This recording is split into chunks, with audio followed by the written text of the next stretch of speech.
The Late Night Legends podcast is meant for an adult audience only. It may contain sexually oriented content. Content may not be suitable for sensitive listeners.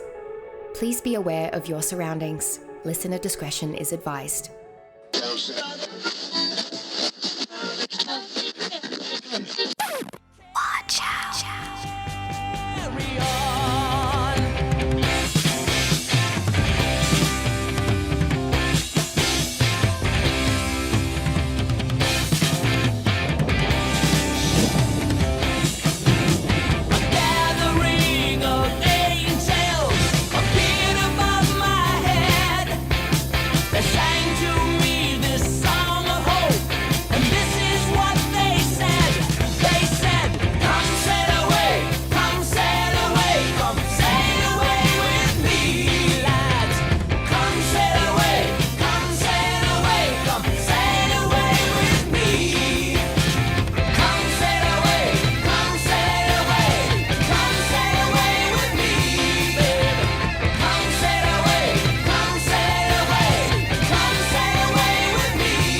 Legends, Nautical Month.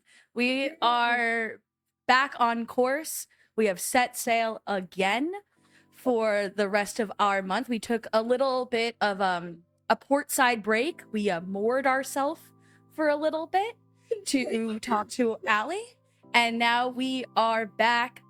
Sails are raised, bow pointed forward. We are going.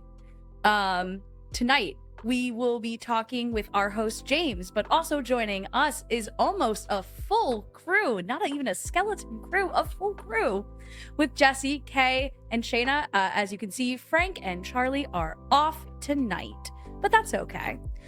Tonight, yeah, it would threw him overboard. Yeah, we will be discussing two stories tonight, a doubleheader, if you will. With the Flying Dutchman, as well as the mystery of the Mary Celeste. And then next week, we'll be ending our cruise around the nautical mysterious worlds by talking about the Queen Mary. Not to be confused with the Mary Celeste. These are names you will hear again. Lots of ships named Mary this month. There is. Mary is the most common woman's name the last 100 years. So it's not surprising. While James is the most common male name. Sure is. That's my trivia. Well, technically I have now dropped out of the top 3, and we are now at least in the top 5. Wow. I know. Listen, we were talking about things like this, when you name children, you become very acutely aware of name rankings.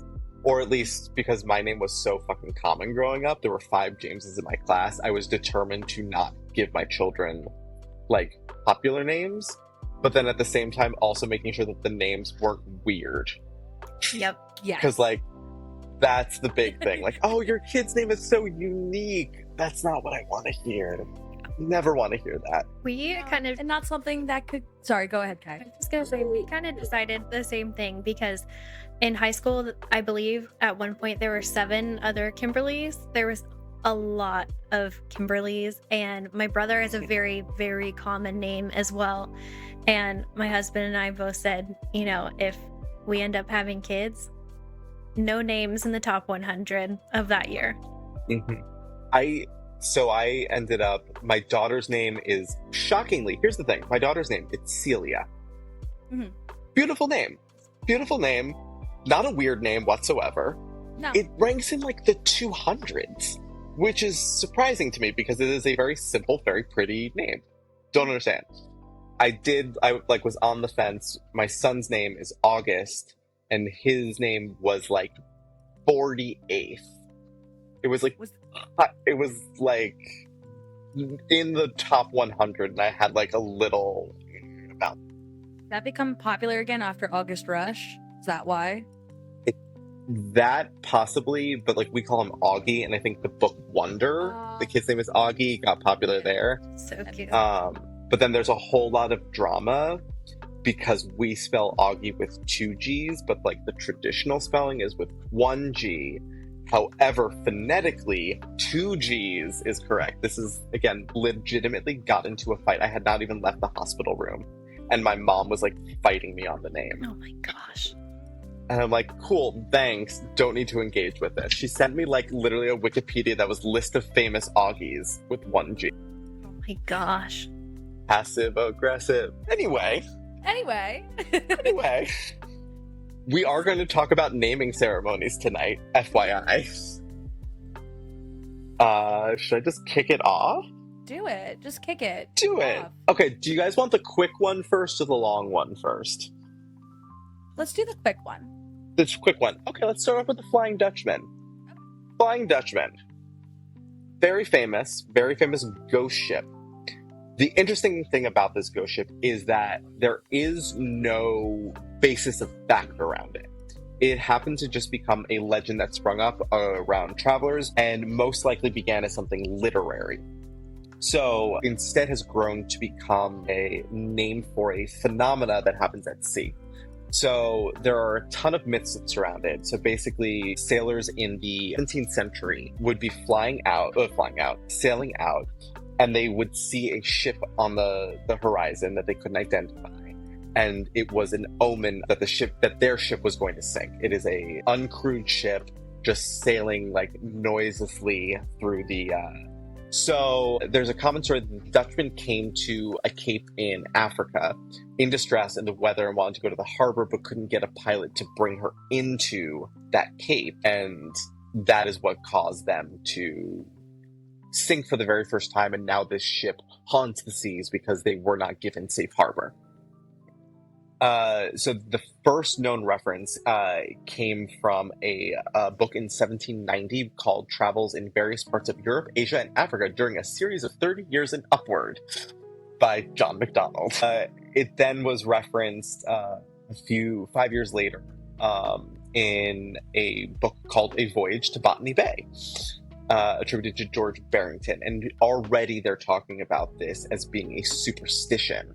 So 5 years after its first reference, it's already a myth. It's not, again, we have no historical record of any sort of Flying Dutchman ship. And again, same sort of story. This ship wanted safe harbor and was denied and crashed.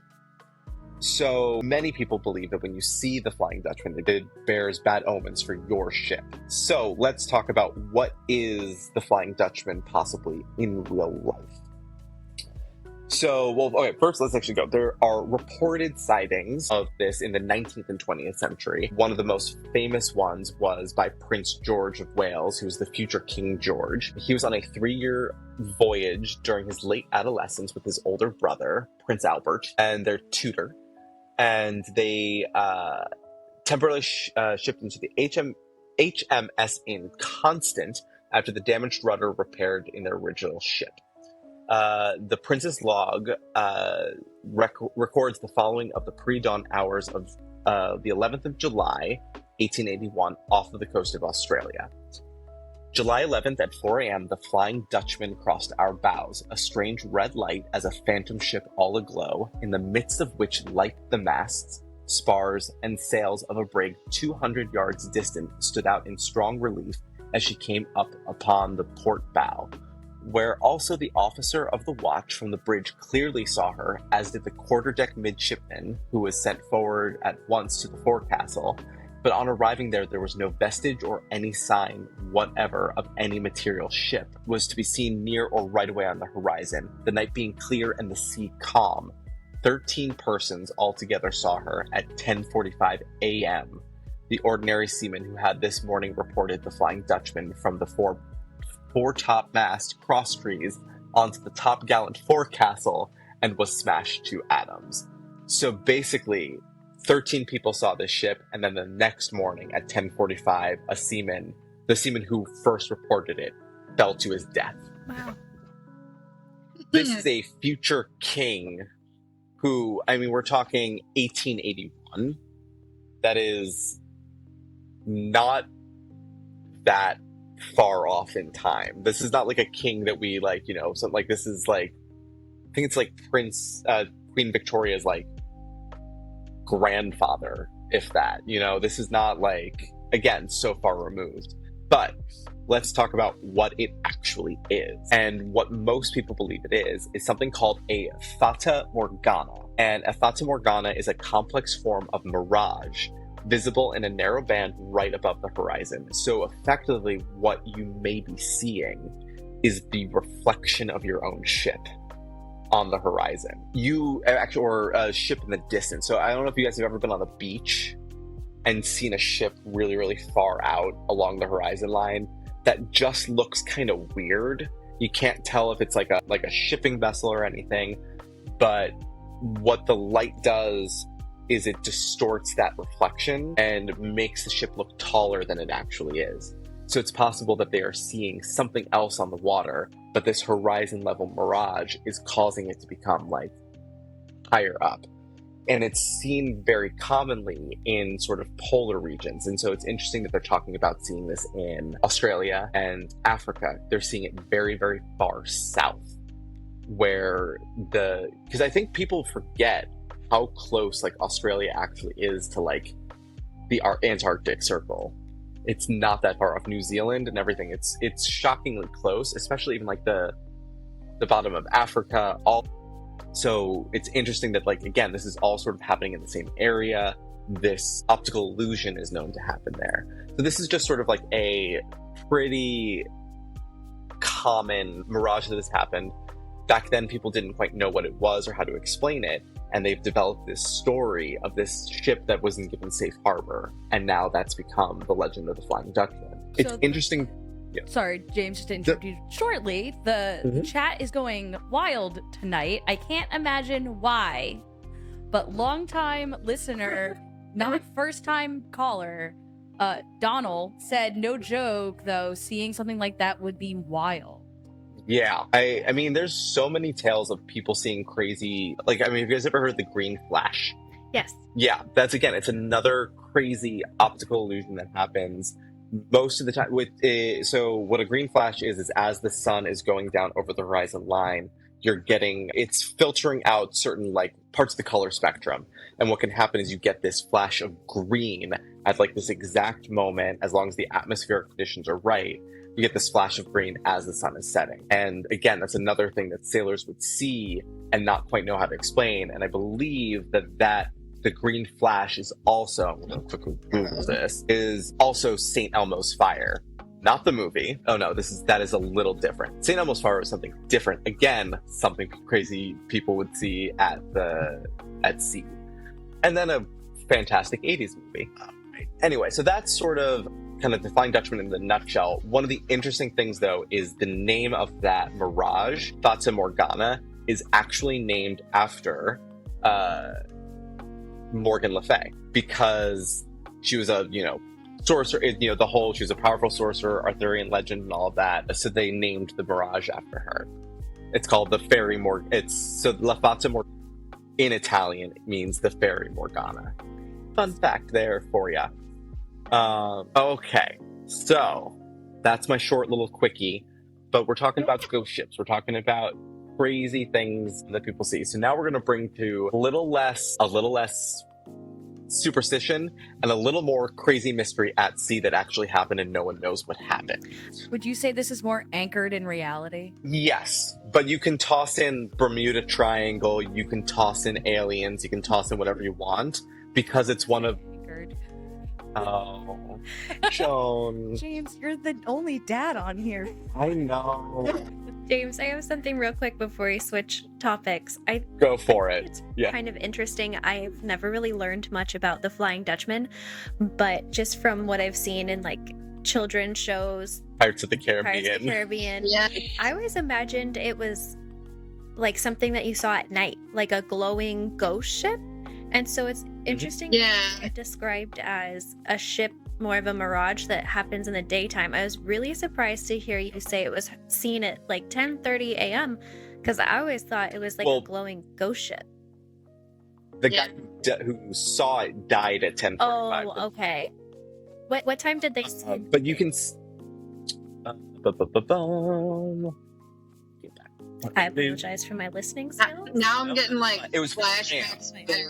4 a.m. Oh, okay. So again, most likely it was a mirage on it. We don't know what the lighting conditions are, because if it was a full moon, it's actually going to be pretty bright, especially if there's no cloud coverage. And if the star, like, the nighttime, if you go to any place that's like a dark sky community, nighttime is actually pretty bright. Like on a full moon, especially in certain hemispheres where, like, if you hit that sort of angle where the moon is right on line, like, super moon on a clear night is super fucking bright. So yes. I was gonna say, the sun also comes up a little bit earlier over there. Like, I remember in Japan when they're like, the sun rises here first. You're like, yes, haha, that's great nation. You're like, actually, why is it like light out at 5? Please stop. What I is want to go happening? back to Here, actually, there is, if I can share. Sorry to interrupt, but I thought that the Flying Dutchman was definitely like related to like hallucinations. Like, I was like, they're hallucinating. I mean, it's sort of, because, and then at the same time too, like, you're out and there's no vantage point for your eye to look at for like you don't see anything. Your mind does start to play, but this is an illustration of what a Fata Mirage looks like. So this is actually from 19th century. So they kind of already knew that this was happening. But again, it's sort of like when you're seeing things, like, you don't know what that is. It's not where it should be in the eye line. It is above. It's because a lot of things they say is that the ship isn't actually sailing on the water. That's why it's the Flying Dutchman. It's up in the air, which again leads more credence to it being this mirage that you're seeing. And that's why it's not touching the ocean at all.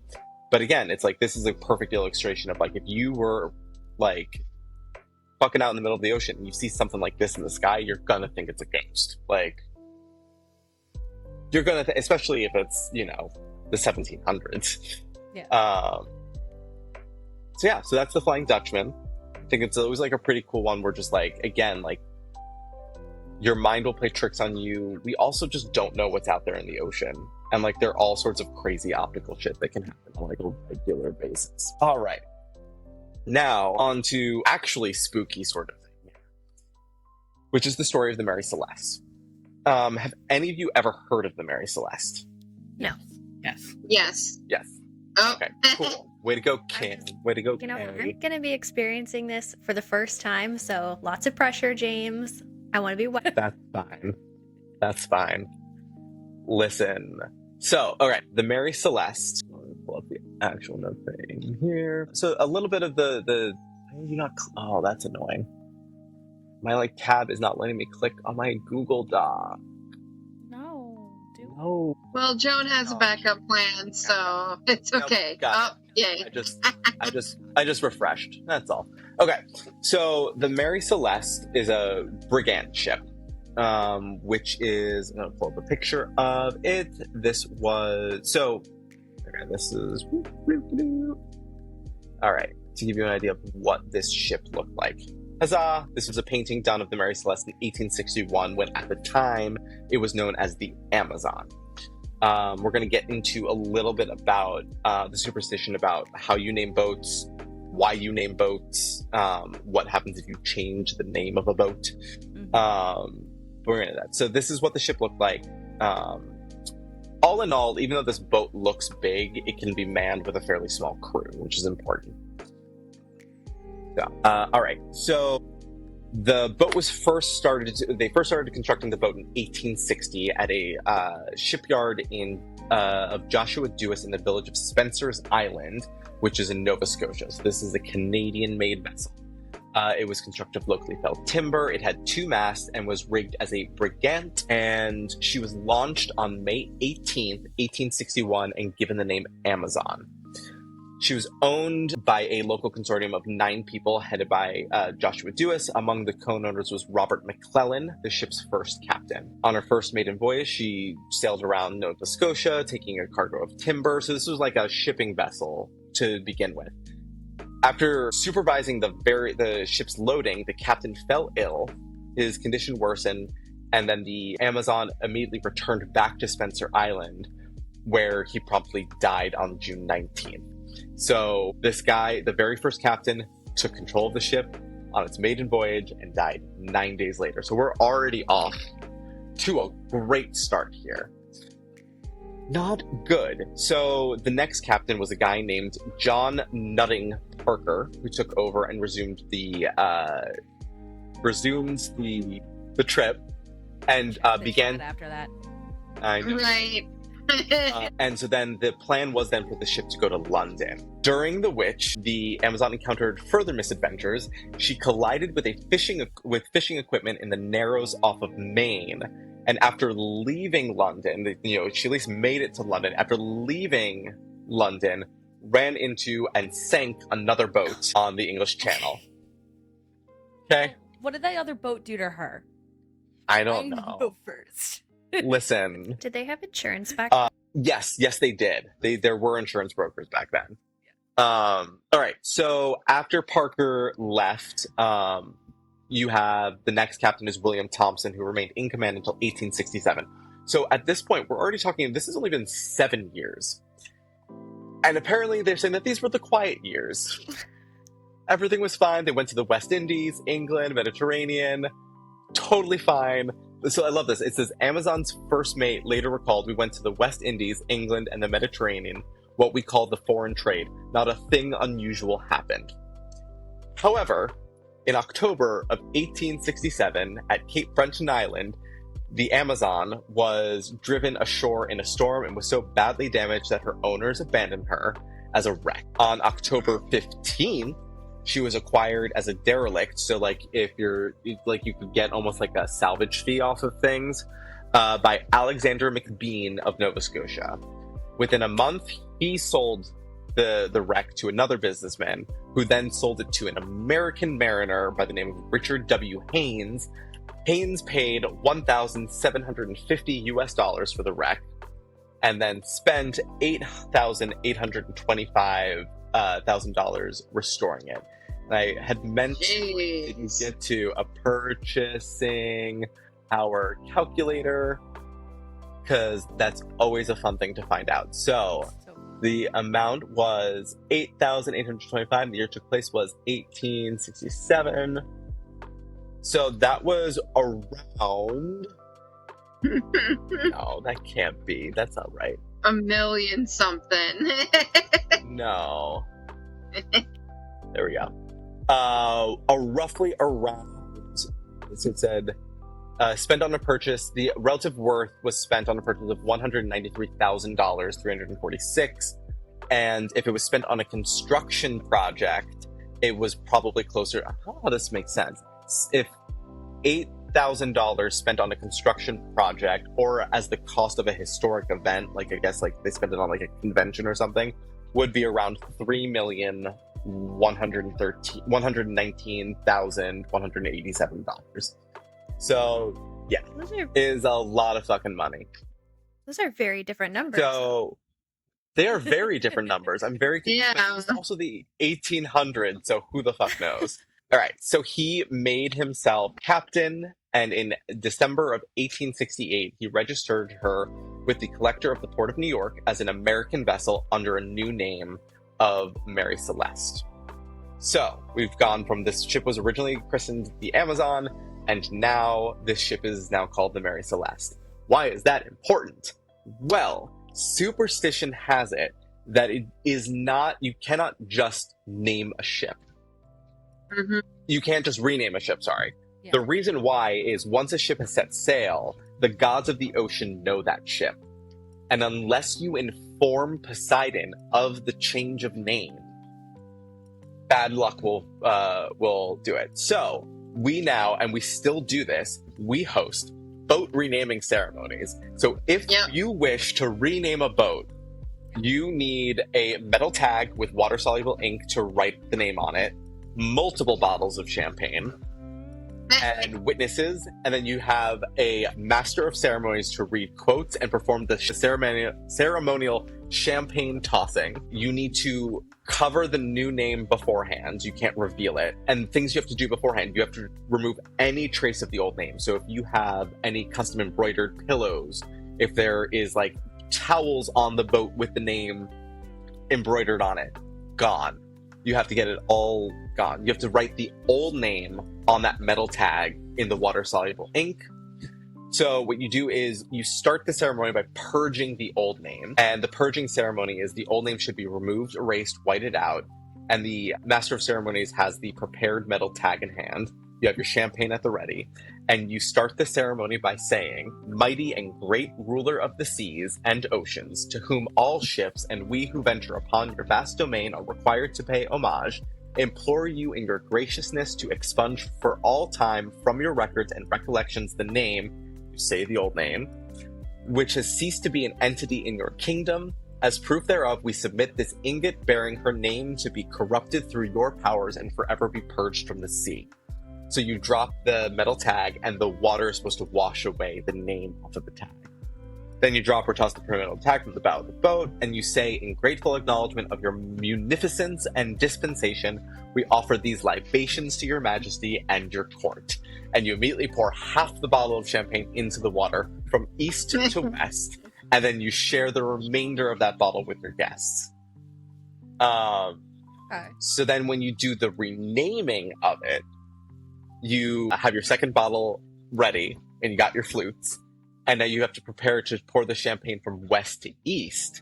And you say, "O Poseidon, mighty and great ruler of the seas and oceans, to whom all ships and we who venture upon your vast domain are required to pay homage, implore you in your graciousness to take unto your records and recollection this worthy vessel hereafter, and for all time known as," enter new name, "guarding her with your mighty arm and trident, and ensuring her of safe and rapid passage throughout her journeys within your realm. In appreciation of your munificence, dispensation, and in your honor of your greatness, we offer these libations to your majesty and your court." So now you've basically given Poseidon and his fellows an entire bottle of champagne. So you've done that. We've appeased Poseidon here. Now we have to appease the four wind gods. So you have a third bottle of champagne. Fill up that cup, and you prepare to toss it. You toss that cup north, and you go, "O mighty rulers of the winds, through whose power our frail vessels traverse the wild and faceless deep, we implore you to grant this worthy vessel," your name, "the benefits and pleasures of your bounty, ensuring us of your gentle ministration according to our needs." You face north, you raise your flute and say, "Great Boreas, exalted ruler of the north wind, grant us permission to use your mighty powers," blah, blah, blah. There's a lot here. This is a lot of a ceremony. Then you face west, and you address great Zephyrus, who's the exalted ruler of the west wind. Then you face east, great Eurus, exalted ruler of the east wind. And then great Nautis, exalted ruler of the south wind. And then you fling that champagne to the south, and that's it. You have completed your new naming ceremony. So there is no record. What? I always thought that they slam the bottles on the boat. Like, you always see that, and I always thought that's what they do now. So that's different. Okay. That's christening. That's like how you this is like a renaming. So this is like a whole big thing. It might also be for sailboats versus motorboats. But I think with motorboats you have to rechristen, is what I was always told. Okay. So my parents own a boat, and the first boat they owned was named Princess. Oh. Princess. I hate the name Princess. And then he went to go rename it, and people were like, "That's bad luck." And I was like, "What do I have to do?" They're like, "You have to rechristen." He goes, "It's fine. Princess is a great name. We love this name." He's like, now they got another boat, and it's named Bubbles. So, Oh my god. I want to get like a little boat or something. My grandpa had a boat, and we'd always go out, and it was really great. Okay.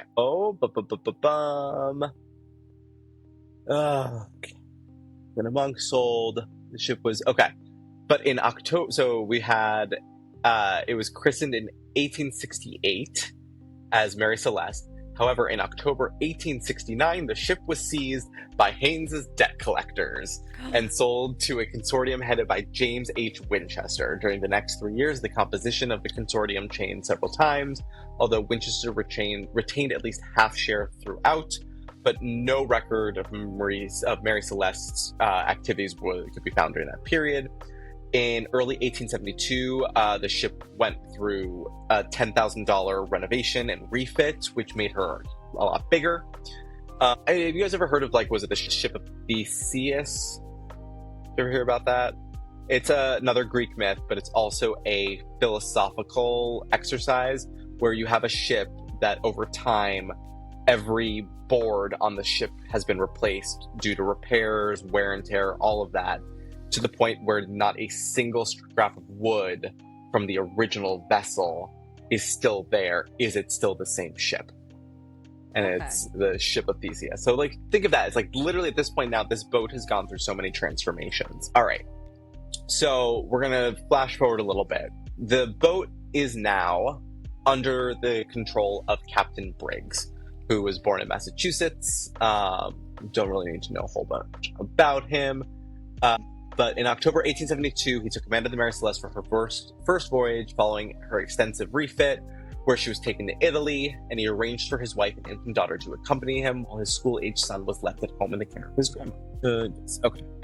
So on October 20th, 1872, Briggs arrived at Pier 50 on the East River of New York to supervise the loading of the ship's cargo, and 1,701 barrels of alcohol. Important note here. His wife and infant daughter joined him a week later, and on Sunday, November 3rd, Briggs wrote to his mother to say that he intended to leave on Tuesday, adding that our vessel is in beautiful trim and I hope that we shall have a fine passage. On the morning of Tuesday, November 5th, Mary Celeste left Pier 50 with Briggs, his wife and daughter, and 7 crew members. The weather was uncertain, and Briggs decided to wait for better condition and anchored the ship. And this is his first mistake here. He decided to anchor the ship just off of Staten Island. I mean, already we're just off to a bad. Did I hear correctly that his wife was on board? Mm-hmm. His wife and infant daughter. So 2 women were on board. Yes. And 7 crewmen. Also bad luck to have women on board ships. Well, What? It's bad luck to have women anywhere, am I right? Sorry, James, do you want to boot it out? No. So Love some casual misogyny. Yeah. So my backup topic, in case something went wrong this month, is sailing superstitions, and one of them is bad luck to have women on board, especially redheaded women. So like double the because it was seen as a distraction for sailors from their duties, and the sea gods that they weren't being paid attention to. However, the sea gods did want to look at a lady. They didn't want to look at gross, ugly men all the time. So that's why you have a bow maiden from the ships who are naked. Yeah. Distract the gods. So that's my. But then the gods were sending along those sirens and those mermaids. Yeah. Right. But yeah, they wanted to look at something. They didn't want you to look at something. So they maybe there's something there. Boat's not christened and there's 2 women on board. So it's important to note that while the Mary Celeste was preparing to get going, over in Hoboken, New Jersey, there was another boat called the De Gratia that had a cargo of petroleum that was on its way to Genoa. And that was led by Captain David Morehouse and first mate Oliver Devoe. Funnily enough, both were Nova Scotians, and it is thought to believe that Briggs and Morehouse knew each other a little bit. They weren't like besties, but they probably knew of each other, ran in the same circles. Though, as the story has taken a life of its own, the records now say that they were besties and had dinner the night before. There's no record of this. Were they besties or were they roommates? I don't know. I mean, things happen out at sea. Yeah, there's the only evidence that we have that they may have dined together the night before the Mary Celeste departed was a recollection from Morehouse's widow, and she had this recollection 50 years later. So, Interesting. Call it what you will. It could be family lore. One of those things where the story then just gets embellished. But Morehouse and the De Gratia, come in later on. So De Gratia had reached the position of, not even going to put the longitude and latitude here because it's meaningless, over by the Azores, which on a map is sort of in, you guys know the Straits of Gibraltar are? Do you know what that is? Okay. So on a... I'm going to go to a world map real quick. just so you can, because like this is all sort of, it's like, I don't know this stuff. Okay, so the Straits of Gibraltar are basically between, so you've got Spain all the way down here, and Spain and Morocco form this little like, almost like a land bridge that must have gotten like broken over time. That's the Strait of Gibraltar. Okay. So the Azores is off the coast of Portugal, outside of the Straits of Gibraltar. So like if you're going from like the Atlantic Ocean into the Straits of Gibraltar, then you're into that Tyrian Sea where you're seeing like Barcelona, Italy, Sicily, and everything. Okay. So we're on the outside of that. We're in the Atlantic, kind of off the coast of like Portugal, off the coast of Morocco, but again, like outside. So at 1 p.m. on Wednesday, December 4th, 1872, Captain Morehouse came on deck, and the helmsman reported a vessel heading unsteadily towards the Dei Gratia at a distance of about 6 miles. The ship's erratic movements and the odd set of her sails led Morehouse to suspect that something was wrong. As the vessel drew close, he could see nobody on deck, and he received no signals. So he sent his second mate onto the ship to investigate, and they basically realized, oh shit, this is the Mary Celeste. They climbed on board and found everybody gone. Everybody was gone. The sails were in poor condition, and some were missing altogether. Rigging was damaged, and the main hatch cover was secure, but the side hatches were open, and the ship's single lifeboat was a small yawl that had apparently been stowed across the main hatch, and it was missing. So that's gone.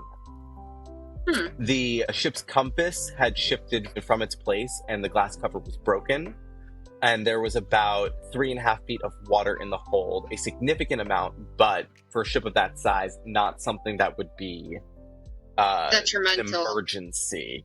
Yeah, it's like, oh, we should take care of this, but it's not like, oh shit, we're going down.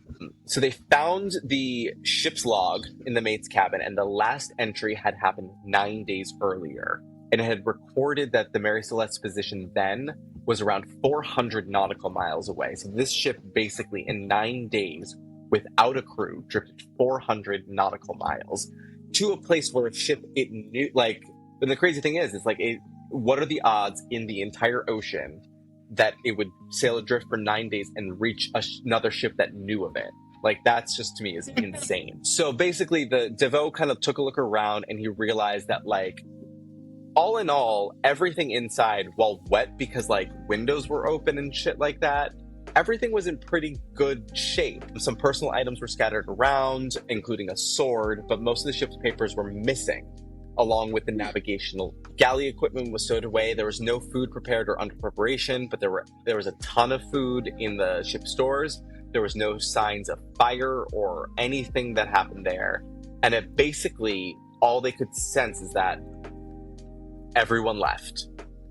There's no indication of why, but everybody just up and left. So they end up basically claiming that this was a salvage. Under maritime law, a salvor can expect a significant share. So basically, the ship has been abandoned. He can get a ton of money for bringing it back in. They do that. All of that happens, and they go through that. So basically, they did an examination on December 23rd of the ship, and they found cuts on each side of the bow, he thought, by a sharp instrument, and found possible traces of blood on the captain's sword. His report emphasized that the ship did not appear to have been struck by heavy weather, setting a vial of sewing machine oil that had been found upright in place.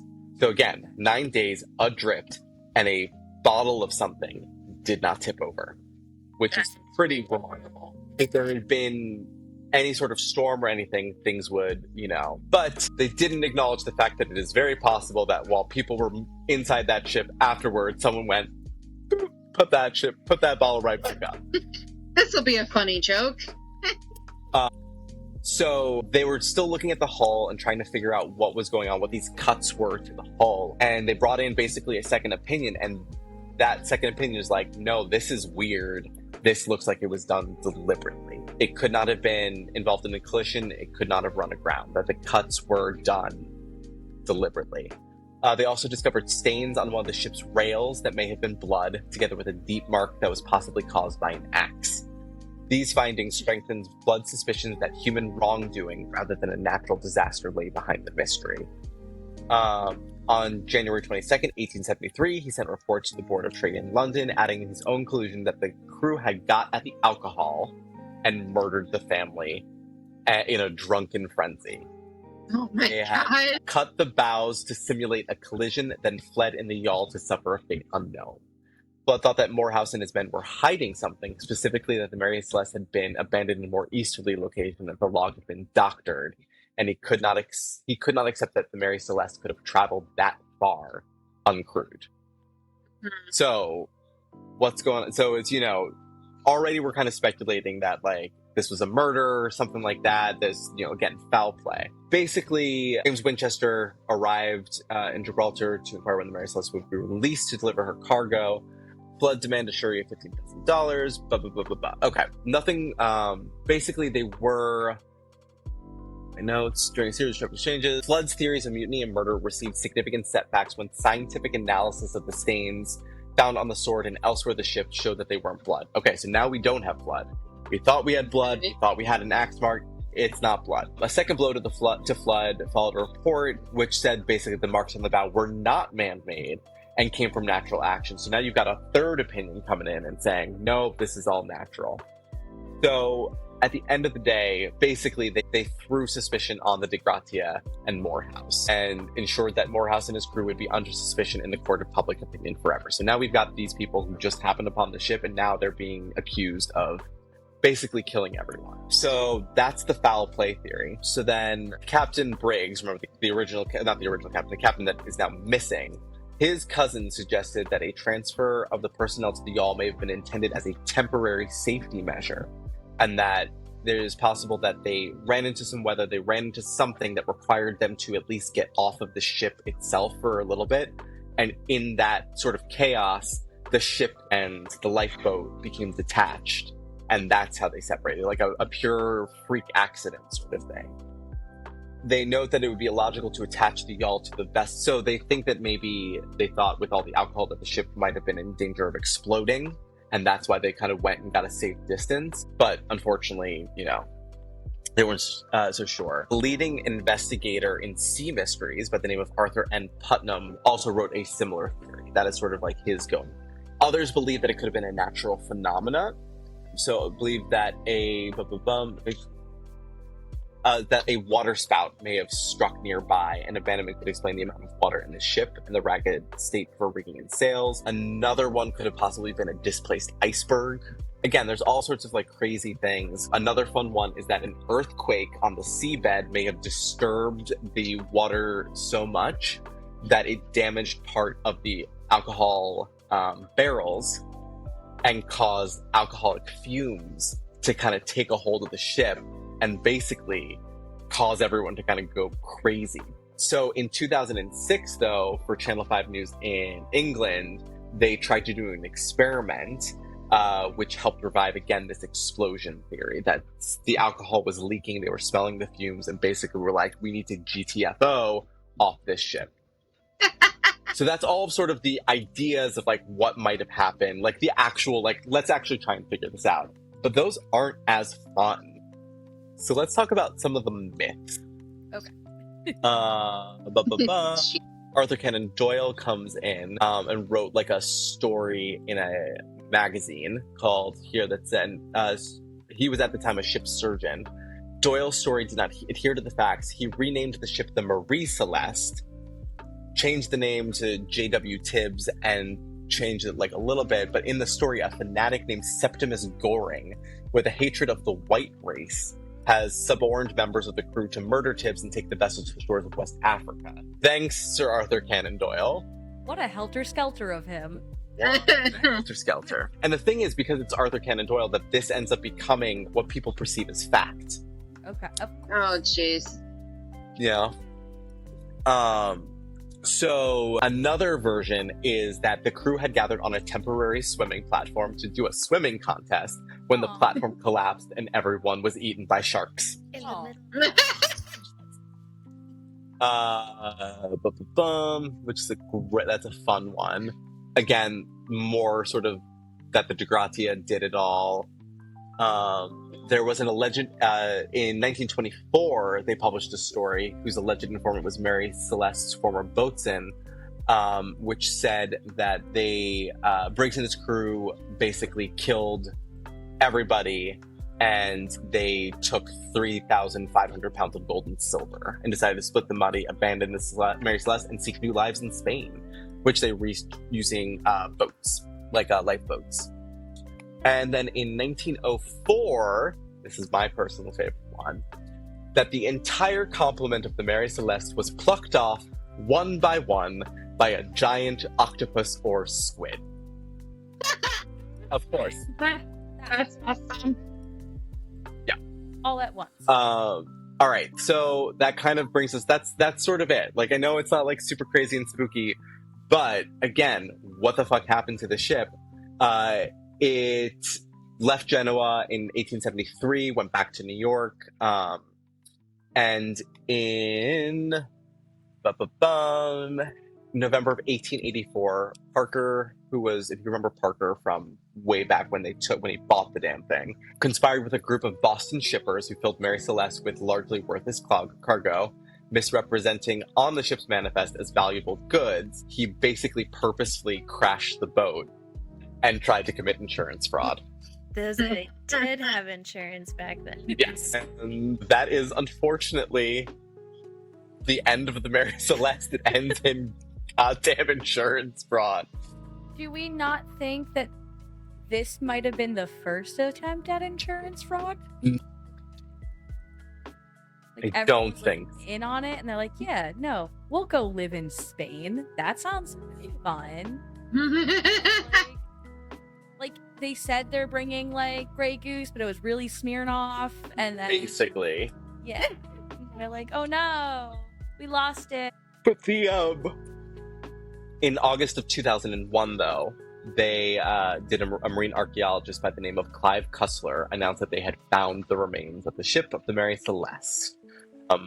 They, of course, I was actually going to ask that. Yeah. Like, where's the ship I can't now? say 100%.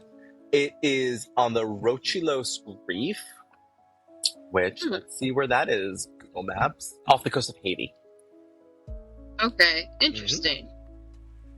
Yeah, because they wrecked it over by Port-au-Prince. So Parker's professional reputation was ruined, and he died in poverty 3 months later. One of his co-defendants went mad, and another killed himself. And basically, they're just saying that, like, from day one, from when Robert McClellan died on that maiden voyage, ever since then, the ship had been cursed. And that is effectively the story of the Mary Celeste.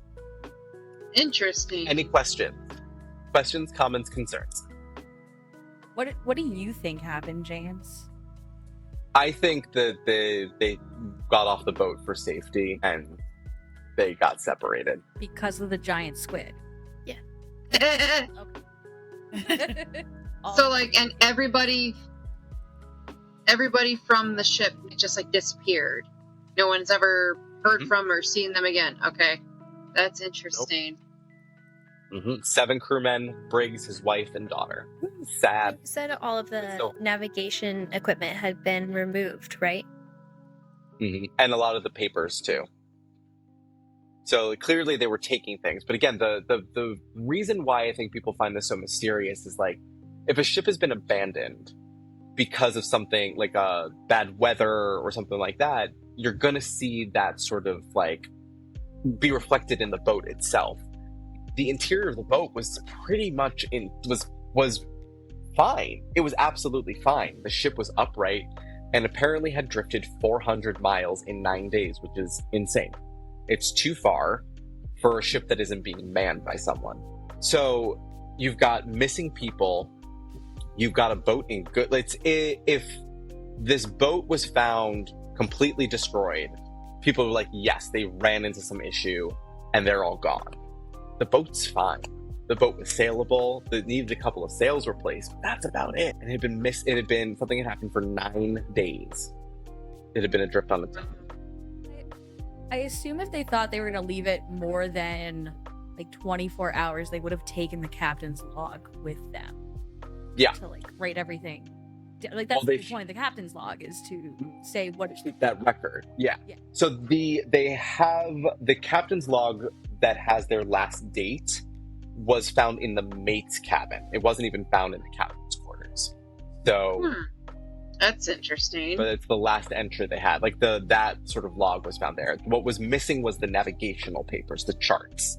Yeah. The log was still there, just found in a different room than it should have been. The compass was broken, and that's another important thing, that the compass was broken. Yeah. So I think they got Bermuda triangled. there you go. Okay, do you have So any theories you want to throw out there? My theory is the owners of the boat that it originally sunk, something got messed up in the paperwork handoff. They scorned that of the boat, and they took matters into their own hands. I mean, listen, Yeah, sorry. Go ahead. they were in Hoboken and Staten Island right before this trip. That's all I'm saying. Hoboken's like real nice and fancy now, so I don't know. I mean, the Hoboken of 1870. Yeah, maybe. Actually, no, that's fine. Jersey back then was probably nice. I did just listen to a podcast about another murder that the body was found in Hoboken, and it was part of like a whole place where like that section of Hoboken was like a pleasure point. Like you go to do like water activities and stuff. It was like supposed to be very nice. It's really ritzy now. Like Now, yes. yeah, I don't know. But Shayna, do you have any theories you want to toss in there? I just think they got lost and they got eaten by weird ocean animals. That's what I. Always fun. Always fun to get eaten by animals. Love it. And maybe the boat was maybe could have been a little hung. I mean, a lot of weird shit happened to the people who sailed that boat. It doesn't seem like, because again, if you look at like how long everything was, like it was built in like it was built in 1860, and it was found abandoned in 1872. So we're talking this all this shit happened in 12 years. Yeah. This isn't like this has great history here. Yeah, it's a lot. It's a lot for just like 12 years of a boat. Yeah. Maybe it was like kind of a Shining situation where the spirit of that first guy that died after 9 days, he's just on the boat and he just kind of gets in people's brains, makes them do silly things. I just put that together. They smashed the compass because they freak. He died 9 days, and the ship was found 9 days later. Yeah. Ah. Okay. Oh. Hey. Oh. All right, there we go. Bam, bam, Story. We just changed this, and I love it. bam, bam, bam. We're coming with our own stuff. I will say to anyone who likes mysteries in the form of nautical senses like this, there is a great game called it's the Tale of the Oberdin, or like the Case of the Oberdin. Highly suggest that if anyone likes this story to play that game, because it's has a little bit of mystical stuff, has a little bit of murder stuff, but it's a full mystery, and it's done outside of chronological order. It's done by finding clues, and then you have to piece together the chronological order of what happened. So you start from the very end. But yeah, I can say the whole thing is that everyone on the Oberdin is dead, and your job is to go in and find out who everyone was and how they died. So yeah, I mean, that sounds like a good time.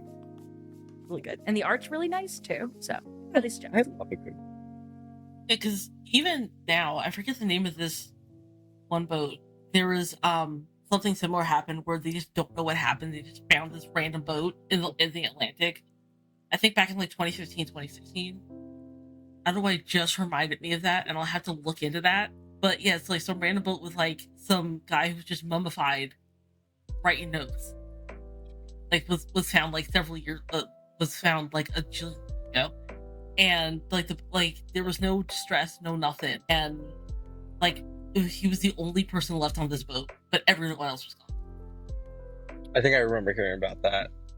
There's some crazy things. There's another one where a small girl was it's incredible. I think it happened in like the 70s. It happened in recent enough history that there is a color photograph of it.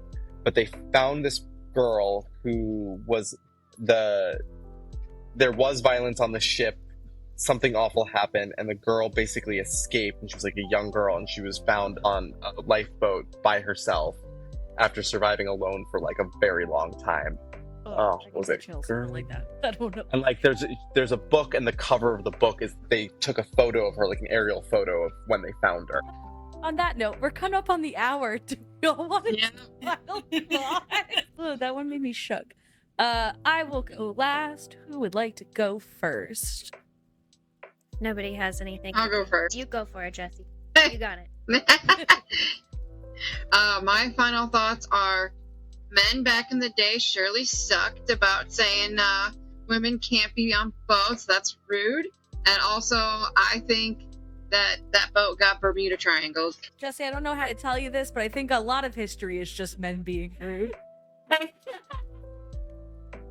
No I don't offense, know how to tell James. you, but- Yeah, it's all right. My final thought is if you're going to get a boat, follow the rules. Everybody knows the rules. They teach us this in elementary school. Register your boat with the boat DMV. Register it with Poseidon. Don't just be passing Register. the registration around willy-nilly. You can't just get a new license plate. Go through the protocol for renaming your boat.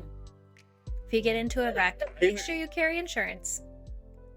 If you get into a wreck, I'd like to think now that Poseidon has like a guy who's like the person at the DMV, but it's Poseidon's dude. Just like we didn't change the fucking boat name. Just like the paperwork alone. Like I just imagine that there is a Poseidon bureaucrat now. can you imagine like if somebody sends their boat out and they renamed it, but they didn't do all this, and Poseidon's like, "Whose boat is this?"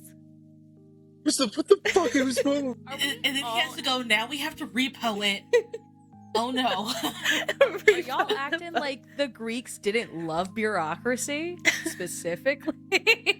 Okay, I would like. They do love a good protocol, They love a good have to write it down.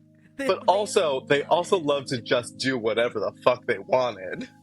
True, but also they could write. So they're like, also you have to listen to us. We like to make laws. Show offs. Yeah. I would actually like to change my theory. I think that the boat got repoed by Poseidon because they didn't follow the rules. Thank you, Shayna. But I also imagine it wasn't actually Poseidon. It was like some lower level like VP who was having a really bad day. Like Poseidon's not the one calling those shots. Are you kidding? You know he delegates that down. But none of them are dead, actually. They were all taken to the underwater DMV where they are waiting. They're still waiting. They're waiting for the little board. And they forgot the captain's log, and that's like one of the 6 points. Oh my god, that's so weird. Do you have Like they have everything. Do you have 2 different proofs of Oh, address? Jesus. Address. Yeah, oh my god. His ship had changed hands so many times, the title never got switched to one of them. Listen, it's been floating. Like, do you have mail with your It's been name? floating for. It's like, do you have mail with your name on it? Shayna, do you have a final thought for us? Yes, maritime is wild. The ocean just snatches boats now. Don't fuck with the ocean. That's where I can find out. My final thought, I'm gonna go, I think it's the squid. I just want it to be the squid. Yeah. Right. Because I just pictured, The squid is it all happens very quietly, like no one knows what's happening. Yeah. God. I don't want to give it away, but I feel like it's so relevant, and I don't know if people are going to play this game. So if you don't want to hear about the Oberdin, don't listen to the next thing I'm going to say. So I'm giving you 3 seconds. 1, 2, 3. Okay, in the Oberdin, there is a giant squid that takes one of the people, but he's off the bow pooping, and that's when he gets grabbed. That's when the scenes you could like walk in on. You're like, whoa, what's happening? Oh, Jesus. Okay, anyway, my Oh, jeez. thought is, first off, thank you, James, for this wonderful knowledge you have bestowed onto us and all the horrible dreams I will have tonight. My final thought is about the fermenting thing, once again, or like with the alcohol. Another superstition I didn't get to mention is that you're not supposed to bring bananas on boats either. And one of the theories about that is that bananas go bad very quickly and create a poisonous gas with their fermentation, which could have killed people. But also, bananas have very large spiders that hide in them, so that could have been another reason. That noise. I guess my final thought is I am surprised with how many protocol they broke with this ship, because sailors are some of the most superstitious people you will. It's like sailors, theater, and sports fans are all superstitious people. So yes, thank you everyone for joining in. If you like this podcast, please leave a comment of how you think the Mary Celeste was abandoned, why, how, who, and if you don't want to do that, leave an emoji, the closest thing you can find to a Flying Dutchman. Whatever you think that is. You think it's a ship? You think it's a guy from SpongeBob? Who knows? You find me. You tell me. Don't find me. Just tell me in the comments. I'm scared. Okay, as I said, everyone, have a good night. Bye. Bye. Ocean man, take me by the hand, lead me to the land that you understand. Ocean man, the voyage to the corner of the globe is a real trip. Ocean man, the crust of a tan man, by the sand, soaking up the thirst of the land. Ocean man, can you see through the wonder of amazement at the open man? Ocean man, the crust is elusive when it casts forth to the childlike man. Ocean man, the sequence of a life form raised in the sand, soaking up the thirst of the land. Ocean man.